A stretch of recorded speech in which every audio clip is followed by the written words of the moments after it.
యాదాద్రి భువనగిరి జిల్లాలో దారుణం చోటు చేసుకుంది. కన్నతల్లే పిల్లలపై కత్తితో దాడి చేసింది. ఈ ఘటనలో కుమార్తె చనిపోగా కుమారుడు బయటకు పరుగులు తీసి ప్రాణాలు కాపాడుకున్నాడు. ఆపై సదరు మహిళ ఆత్మహత్యకు యత్నించింది. పోలీసులు తెలిపిన వివరాల ప్రకారం భువనగిరి జిల్లా బీబీనగర్ మండలం జైనపల్లికి చెందిన బెజ్జంకి నరేందర్ రెడ్డికి తుక్కాపురం గ్రామానికి చెందిన నీలిమతో 15 ఏళ్ల కిందట వివాహమైంది. వీరికి కుమార్తె కృతిరెడ్డి, కుమారుడు అశాంత్ రెడ్డి ఉన్నారు. కుమార్తె వయసు 13 ఏళ్లు కాగా కుమారుడు వయసు 11 ఏళ్లు. నీలిమ తన పిల్లలతో కలిసి తుక్కాపురంలో పుట్టింటికి వచ్చింది.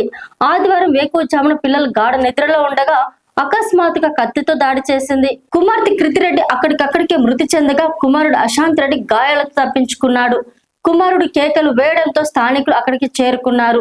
ఉరి వేసుకోవడానికి ప్రయత్నించిన నీలిమను స్థానికులు కాపాడి ఆసుపత్రికి తరలించారు. అయితే భార్య భర్తల మధ్య కొంతకాలంగా గొడవలు జరుగుతున్నట్లు బంధువులు చెబుతున్నారు. అలాగే నీలిమ మానసిక పరిస్థితి కూడా బాగలేదని సమాచారం.